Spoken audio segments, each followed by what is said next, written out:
Desert Diaries. Hello, Arizona calling, and we're back from our trip into the desert as RV owners. And headline, we're hooked. We headed just about 90 minutes south of Phoenix to a state park at Picacho Peak, which is a mountain that towers up from the floor of the Sonoran Desert around halfway between Phoenix and Tucson. It's got a very distinctive, almost horn-like peak, and has actually been used as a landmark and navigation point for centuries, some say since prehistoric times. It's been cited loads of times in modern history as a place where in the 1840s the Mormon Battalion, a US Army infantry unit, the only ever religious unit in the country's military history, who explored and fortified a huge area of the western United States, they created a wagon road alongside Picacho Peak. And in fact, they are remembered for the longest infantry march in history. They covered over 2,000 miles from Iowa to the Pacific coast. That's a long way to walk.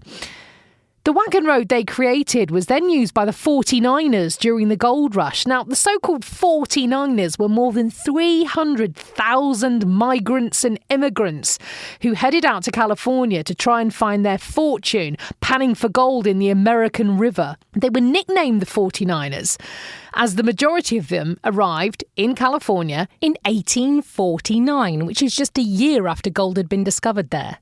You can imagine 300,000 people arriving pretty much all at once in the state. It's a time of amazing change, which really shaped the whole of the way California is today. Perhaps the most famed occurrence, though, at Picacho Peak happened in 1862 when, during the American Civil War, Confederate and Union scouting parties met in the area, ensuing in the Battle of Picacho Pass, the biggest Civil War battle to take place in Arizona, actually the most westerly battle to take place in the whole war.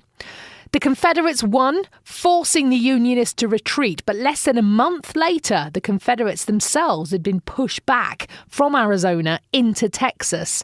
In fact, many see the Battle of Picacho Pass as being the high watermark of the Confederates in the West. It's downhill from then on for them.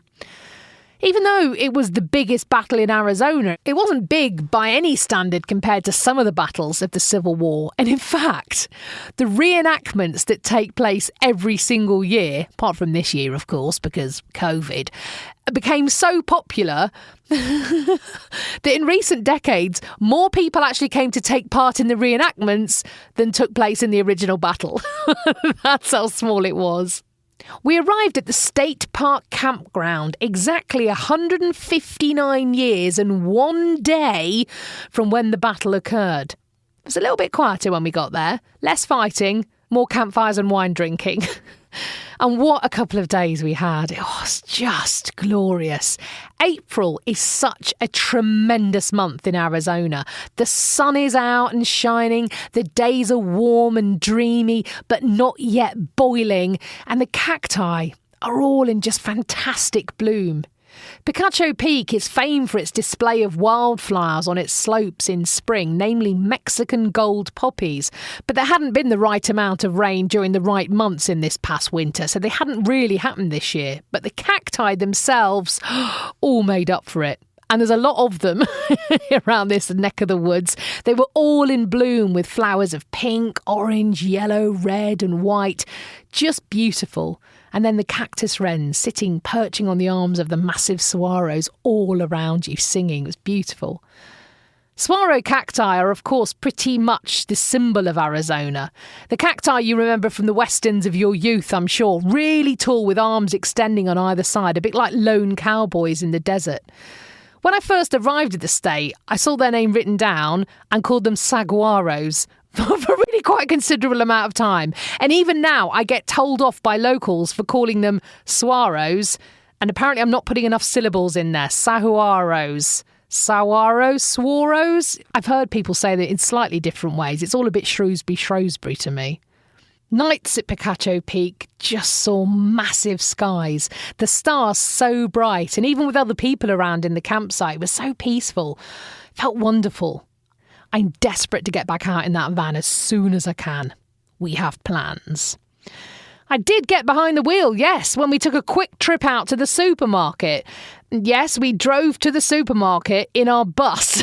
But what else do you do to pop to the shop when your house is also your car? The real professional RVers all have little jeeps that they tow behind their wagons. Real necessity if you're out on one of those 45-foot-long monsters and are out on the road for weeks or months. That is our next goal. But I scooted to the local Fry's in our bus, and it actually was a pretty pleasant drive. It does feel really unnerving to be tootling along the freeway and then get passed by a 60-foot articulated lorry at speed, because when you get two high-sided vehicles side by side at speed, you sort of get sucked together, and that can feel pretty scary when you're in this big wagon. But all in all, being up and high and being able to sort of survey the land around you feels really cool. And I'm not quite ready, but heading out on my own for my own little adventure at some point is definitely on my future to-do list. Driving back to Phoenix on Sunday afternoon, full of wine and walks and card games and empty of stress, we spotted what looked like a little whirlwind out to the left of the truck, close to the town of Maricopa.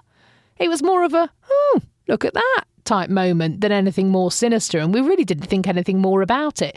It was only the next morning when I was watching the weather forecast on the news. Sidebar, everyone was very pleased with themselves because that weekend had been very cool for this time of year. It had only reached 82 degrees, about 27, practically Arctic for April. And I don't know if I'll ever really get used to weather presenters being excited that it's not very warm. Oh, look, it's only 90. They literally love it. It may take some time getting used to. But anyway, in amongst the weather celebrations was mention of the Maricopa gust tornado. Yep, what we had seen is called a gust-nado, which, let's face it, sounds like a made-up name, doesn't it? Actually, it's an abbreviation of gust front tornado, which is a brief, shallow surface-based vortex which forms within the downburst emanating from a thunderstorm. Got it? Good. Now, we had heard some rumbles of thunder but didn't experience any rain, and the weather presenter was most excited to say, though, that 5 drops of rain had been recorded at the weather centre that day. 5 drops? Virtually a downpour in this neck of the woods. I'll see you in the desert.